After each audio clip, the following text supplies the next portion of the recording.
এই কন্টেন্টটি শুধুমাত্র শিক্ষামূলক উদ্দেশ্যে তৈরি। আমি কোনো সেবি নিবন্ধিত বিনিয়োগ উপদেষ্টা নই।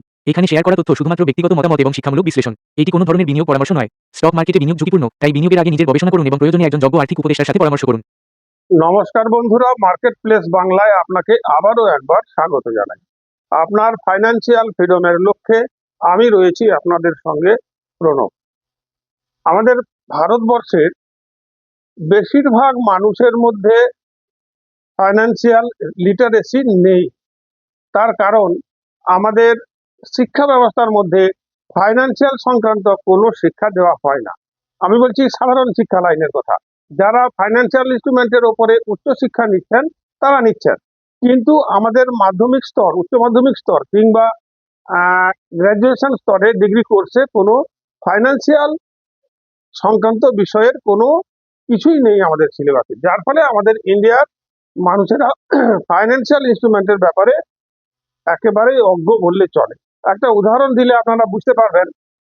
সম্প্রতি রাজেশ এক্সপোর্ট বলে একটি কোম্পানি, তারা একটি স্ক্যাম করেছে। তো সেই স্ক্যামটা একটা বিরাট অ্যামাউন্টের স্ক্যাম। তো রাজেশ এক্সপোর্টসে আমাদের রাষ্ট্রায়ত্ত সংস্থা এলআইসি 10% শেয়ার কিনেছে। স্বাভাবিকভাবে ওই 10% শেয়ার কেনার জন্য এলআইসির কিছুটা পরিমাণ লস হবে, কিন্তু লিটারেসি, ফাইন্যান্সিয়াল লিটারেসি এতটাই কম যে যারা ক্রীড়া সাংবাদিক, যারা রাজনৈতিক সাংবাদিক, তারা এটা নিয়ে খবর করছেন আর গুজব ছড়াচ্ছেন কি না এলআইসি ধ্বংস হয়ে যাবে, এলআইসি শেষ হয়ে যাবে, পাবলিকের অর্থ এলআইসিতে আছে, পাবলিকের অর্থ জলে ডুবে যাবে। এটা ঠিক নয়, একেবারেই ঠিক নয়। কারণ এখানে একটু বলে রাখি, আমি মূল বিষয়ে যাওয়ার আগে আজকে যে বিষয়টাতে আলোচনা করতে চাইছি সেটা কেন জানা জরুরি সেইটা বোঝানোর জন্য আমি এই ভূমিকাটার অবতারণা করেছি। কারণটা একটু বলে দিই।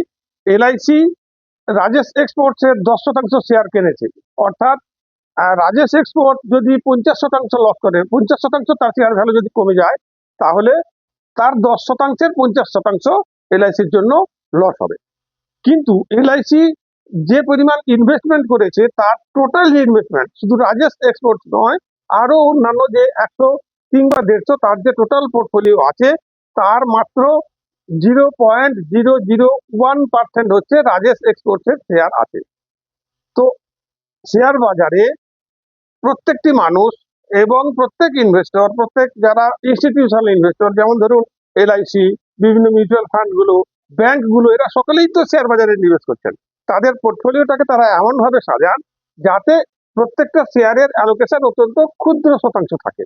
সেক্ষেত্রে যদি 0.001% শেয়ার হোল্ডিং এর 50% চলে যায়, তাহলে এলআইসির লসের এফেক্ট তাতে পড়বে। ধরুন যদি 100 টাকা এলআইসির আর্নিং থাকে শেয়ার বাজার থেকে, তাহলে 1 পয়সার 10% তার লস হবে।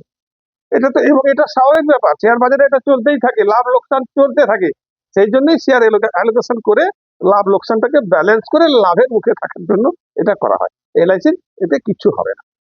তো সেই জন্য যে মূল বিষয়টা নিয়ে আজকে আলোচনা করতে চলেছি, ভারতের শেয়ার বাজার ও অর্থনীতিতে এফআইআই ও ডিআইআই এর প্রভাব। যারা বিভিন্ন ইনস্ট্রুমেন্টে নিবেশ করছেন, স্টুডেন্ট থেকে উপার্জনশীল, চাকুরিজীবী, ব্যবসায়ী, রিটায়ার্ড পারসন, প্রত্যেকে অর্থটাকে নিবেশ করছেন ব্যাংকে কিংবা পোস্ট অফিসে কিংবা এলআইসিতে কিংবা মিউচুয়াল ফান্ডে কিংবা এসআইপি আকারে মিউচুয়াল ফান্ডে কিংবা সরাসরি শেয়ার বাজারে, আবার বন্ডেও কেউ কেউ ইনভেস্ট করছেন। তো এখন বিষয় হচ্ছে যে এফডিআই এবং এফআইআই এদের প্রভাব এই নিবেশে আমাদের উপর কতটা প্রভাব ফেলে, অর্থাৎ আমাদের অর্থনীতিতে কতখানি প্রভাব ফেলে আর শেয়ার বাজারের উপর কতখানি প্রভাব ফেলে, এটা আমাদের জানা অত্যন্ত জরুরি। এই বিষয়টা জানা থাকলে আপনি ঠিক সময়ে ঠিক জায়গায় আপনার অর্থটাকে নিবেশ করতে পারবেন এবং ঠিকঠাক রিটার্ন নিয়ে আসতে পারবেন, আপনি লস করবেন না। সেই জন্য আজকে আমরা আলোচনা করব ভারতের শেয়ার বাজারে এফআইআই এবং ডিআইআই এর প্রভাব। আশা করি শেষ পর্যন্ত ভিডিওটা দেখবেন এবং আপনি কিছু শিখতে পারবেন। এবং এখানে একটা কথা বলে রাখি, যদি সামান্যতম আপনার উপকার হয়, ভিডিওটাকে একটা লাইক করবেন, আপনার ফ্রেন্ডসদের মধ্যে শেয়ার করবেন, আর যারা নতুন এসেছেন আমার চ্যানেলে সাবস্ক্রাইব করে রাখুন। এই ধরনেরই ইন্টারেস্টিং ভিডিওর নোটিফিকেশন আপনি সবার আগে পেয়ে যাবেন। আর কমেন্ট করুন শেয়ার বাজার সংক্রান্ত বা অন্য যে কোনো বিষয় সংক্রান্ত, এই ভিডিও সংক্রান্ত যে কোনো বিষয়ে কমেন্ট করুন, আমার জ্ঞান মতো প্রত্যেকটি কমেন্টের উত্তর দেওয়ার আমি চেষ্টা করব। লাইক বটন ক্লিক করার পরে হাইপ অপশন আসবে, দয়া করে হাইপটাও একটু করবেন। এখন ভারতের শেয়ার বাজার ও অর্থনীতিতে এফডিআই এবং এফআইআই এর প্রভাব কি, এটা জানার জন্য আমাদের আগে বুঝতে হবে এফডিআই এবং এফআইআই এই দুজনের তফাৎটা কি। দেখুন, এফডিআই হচ্ছে ফরেন ডিরেক্ট ইনভেস্টমেন্ট এবং এফআইআই হচ্ছে ফরেন ইনস্টিটিউশনাল ইনভেস্টর। দুটোর মধ্যে বিস্তর ফারাক আছে, বিস্তর ফারাক। কিরকম না, এফডিআই অর্থাৎ ফরেন ডিরেক্ট ইনভেস্টমেন্ট, এটা আমাদের দেশের পলিসির উপর নির্ভর করে। আমাদের দেশ সব জায়গায় এখনো এফডিআই অ্যালাউ করেনি। ধরুন ইন্স্যুরেন্স সেক্টরে এখন এফডিআই অ্যালাউ আছে 49% পর্যন্ত। সে কারণে বিদেশের যারা কর্পোরেট বিজনেসম্যান তারা কি করলেন না, আমাদের এখানকার কিছু কোম্পানির সঙ্গে গাঁটছড়া বেঁধে তারা ইনভেস্টমেন্ট করলেন। যেমন ধরুন আমি বলছি পিএনবি মেডলাইফ। পিএনবি আমাদের দেশের একটি কোম্পানি, রাষ্ট্রায়ত্ত ব্যাংকিং কোম্পানি। তার সঙ্গে মেডলাইফ ইন্স্যুরেন্স ইউএস এর এই দুটো সংস্থার কোলাবোরেশন হলো এবং পিএনবি মেডলাইফ ইন্স্যুরেন্স একটা নতুন কোম্পানি তৈরি হলো। তো এখানে তারা অর্থ নিবেশ করলেন, যার ফলে আমাদের অর্থনীতিতে এর ডাইরেক্ট প্রভাব পড়লো। কারণ এখানে কর্মসংস্থান সৃষ্টি হলো, গভর্নমেন্টের রেভিনিউ আর্নিং হলো এবং অর্থনীতির চাকাটা গড়তে শুরু করলো। ঠিক এভাবেই যদি বিদেশের ইনভেস্টমেন্ট ডাইরেক্ট আমাদের দেশে আসে, তাহলে আমাদের অর্থনীতিতে এর একটা বিরাট প্রভাব পড়ে, অর্থনীতি গতি বাড়তে থাকে এবং গভর্নমেন্টের রেভিনিউ জেনারেট হয়। উল্টো দিকে এফআইআই এর কথাটা যদি আমরা ধরি, এফআইআই ফরেন ইনস্টিটিউশনাল ইনভেস্টর, ইনারা কি করছেন না, যে ব্যবসাটা অলরেডি চালু আছে, যেটা প্রভাব আমাদের অর্থনীতিতে অলরেডি বিদ্যমান আছে, সেই ধরনের কোম্পানির শেয়ার তারা কিনছেন। তারা এতে আমাদের অর্থনীতিতে কোনো ডাইরেক্ট ইনভলভমেন্ট নেই এবং আপনার কর্মসংস্থানেও কোনো ইনভলভমেন্ট নেই। শুধুমাত্র এদের কাছ থেকে গভর্নমেন্টের কিছু রেভিনিউ জেনারেট হয়। ইনারা শেয়ার বাজারে পয়সা ঢেলে সেখান থেকে প্রফিট কামানোর চেষ্টা করেন। এখানে কিন্তু কোনো প্রভাব নেই আমাদের অর্থনীতিতে, শুধুমাত্র গভর্নমেন্টের কিছু রেভিনিউ জেনারেট হয়। বন্ধুরা, এখানে একটা কথা বলে রাখি, আপনি যদি শেয়ার বাজার সংক্রান্ত কোনো কোর্স করতে চান, শেয়ার বাজার শিখতে চান, ঠিক কোথায় কোথায় কখন কোন অপরচুনিটিতে নিবেশ করলে আপনার লাভ হবে, কখন শেয়ার বাজার থেকে শিফট করে গিয়ে বন্ড মার্কেটে যাবেন, কখন শেয়ার বাজার থেকে বন্ড কিংবা বন্ড থেকে ফিক্সড ডিপোজিটে শিফট করবেন, এই সমস্ত বিষয়গুলো যদি আপনি শিখতে চান, তাহলে আমি ডেসক্রিপশনে হোয়াটসঅ্যাপ নাম্বার দিয়ে দেবো। আপনারা মেসেজ করুন, দয়া করে কল করবেন না, মেসেজ করুন। অত্যন্ত স্বল্প মূল্যে আপনি শিখতে পারবেন। অনলাইন ক্লাস হবে, 1-to-1 সেশন হবে, শুধু আপনি থাকবেন, আমি থাকবো। এছাড়াও আপনি কমেন্টে লিখতে পারেন লার্ন, তাহলে আমরা আপনার সঙ্গে যোগাযোগ করে নেব।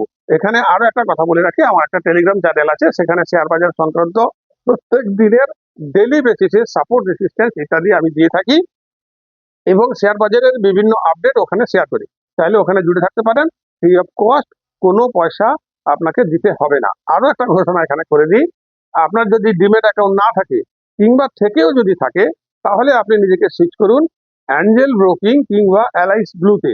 আমাদের লিঙ্কের মাধ্যমে আপনি যদি অ্যাকাউন্ট ওপেন করেন, তাহলে আমাদের লাইফ টাইম প্রিমিয়াম সার্ভিস আপনি ফ্রি পাবেন, কোনো পয়সা দিতে হবে না, 0 পয়সা। অ্যাকাউন্ট ওপেনিং এর জন্য আপনার 0 চার্জ লাগবে, শুধু ট্রেড করবেন, ব্রোকারেজ দেবেন। লিঙ্ক আমি ডেসক্রিপশনে দিয়ে দেবো, ওই লিঙ্ক থেকে অ্যাকাউন্ট ওপেন করতে পারেন। আসছে মূল ভিডিওতে। এফডিআই তাদের ইনভেস্টমেন্ট তারা যখন খুশি তুলে নিতে পারেন না, কারণ তারা তো অলরেডি নিবেশ করে ফেলেছেন, একটা ব্যবসা তৈরি করে ফেলেছেন, একটা সেটআপ তৈরি করে ফেলেছেন। সেই ব্যবসাটা যদি লসে চলে যায়, তাহলে তাদেরকে লস নিয়ে চলে যেতে হবে, সেটা আলাদা প্রশ্ন। কিন্তু যতক্ষণ প্রফিট আসছে, তারা সেই ব্যবসাটা কি করে বন্ধ করবেন? আমাদের ইন্ডিয়ান অন্যান্য কোম্পানির ক্ষেত্রে যেমন তারা হুট করে তার ব্যবসাটাকে বন্ধ করে দিতে পারেন না, ঠিক সেরকম ভাবে এফডিআই যদি আমাদের দেশে কোনো ব্যবসা শুরু করেন বা ব্যবসা রানিং রাখেন, তাহলে কিন্তু তিনি হুট করে সেটা বন্ধ করে দিয়ে চলে যেতে পারেন না। তাহলে তাতে তার অনেক কিছু লস হয়ে যাবে, অনেক ক্ষতি হয়ে যাবে, তার ইনভেস্টমেন্টে তার প্রায় পুরোটাই জলে চলে যাবে। সেই জন্য তারা স্থায়ীভাবে থাকেন। আর যারা এফআইআই, তাদের আমাদের ইন্ডিয়ার ব্যবসা ইকোনমিক কোনো কিছুর সঙ্গে কোনো সম্পর্ক নেই। তারা শুধু রানিং ব্যবসার শেয়ারটা কেনেন এবং সেই শেয়ারটা প্রফিট হয়ে গেলে আবার বেঁচে দিয়ে বেরিয়ে যান। আবার প্রয়োজন হলে কেনেন, আবার বেঁচে দিয়ে বেরিয়ে যান। এফআইআইরা পৃথিবীর সমস্ত শেয়ার বাজারে তাদের ইনভেস্টমেন্ট করেন। যখন যে শেয়ার বাজারে তাদের অপরচুনিটি থাকে তখন তারা সেখানে শিফট হয়ে যান। এখন আমাদের ভারতীয় শেয়ার বাজারে তারা কোভিড এর পর থেকে একটা বিরাট অপরচুনিটি দেখেছিলেন, তাই 24 সাল পর্যন্ত তারা ভারী সংখ্যায় নিবেশ করছিলেন এবং প্রফিটও করছিলেন। প্রফিট কামিয়ে নিয়ে তারা এখন ফিরতে শুরু করেছেন। এফআইআইরা এখন ভারতীয় শেয়ার বাজার থেকে ধীরে ধীরে তাদের পাটতাড়ি গোটানো শুরু করেছেন, যার ফলে আমাদের ভারতের শেয়ার বাজারটা এখন কিন্তু এক জায়গায় স্থির হয়ে গেছে, মোটামুটি একটা লেভেলে আছে, একটু উপর নিচ হয়ে একটা লেভেলে চলছে। তারা আবার যদি ফিরতে শুরু করেন, এটার পেছনে অনেকগুলো কারণ আছে। সেই কারণে আমি এর আগে একটা ভিডিও তৈরি করেছি, ঠিক এর আগের ভিডিওটা চাইলে আপনারা ওটা দেখে নিতে পারেন, আমি লিঙ্ক ডেসক্রিপশনে দিয়ে দেবো। তারা চলে যাওয়ার ফলে শেয়ার বাজার কেন স্থির হয়ে আছে, কি ব্যাপার, সেটা আমি বিস্তারিত আলোচনা করেছি। এখানে শুধু এটুকু বলতে চাইছি যে তারা অন্য কোনো বাজারে, বিশেষ করে এখন ইউএস বাজারে তারা অপরচুনিটি দেখতে পাচ্ছেন, তাই ইন্ডিয়া থেকে তাদের অর্থ তুলে নিয়ে ইউএস বাজারে নিবেশ করছেন। আবার হয়তো ভবিষ্যতে যদি ইন্ডিয়ার ক্ষেত্রে কোনো অপরচুনিটি দেখা যায় তাহলে আবার তারা ইন্ডিয়াতে ফিরে আসবেন। এটা তাদের ক্রমাগত চলতে থাকে। তারা যেখানে মনে করেন যে এখানে সম্ভাবনা আছে সেখানে তারা পয়সা ঢেলে ব্যবসা কামিয়ে নিয়ে চলে যান। কিন্তু এফডিআই যেখানে নিবেশ করেন সেখানে তাদেরকে স্থায়ীভাবে থাকতে হয়, থাকার বাধ্যবাধকতা থাকে, কারণ তারা সরাসরি নিজেরা ব্যবসা করছেন। এফআইআই কিন্তু নিজেরা ব্যবসা করে না, অন্যের ব্যবসা শেয়ার কেনে তারা মুনাফাটা নেওয়ার চেষ্টা করে। তাই ইন্ডিয়ান স্টক মার্কেটে এফআইআই প্রভাব আছে কিন্তু ইকোনমিতে কোনো প্রভাব নেই, আর এফডিআই এর ইকোনমিতে 100% প্রভাব আছে, কিন্তু ইন্ডিয়ান স্টক মার্কেটে কোনো ধরনের প্রভাব নেই। এটা হচ্ছে এফডিআই এবং এফআইআই এর ইন্ডিয়ান স্টক মার্কেট ও ইন্ডিয়ান ইকোনমির উপর প্রভাব। তো বন্ধুরা, আশা করছি আপনাদেরকে আমি বোঝাতে পারলাম।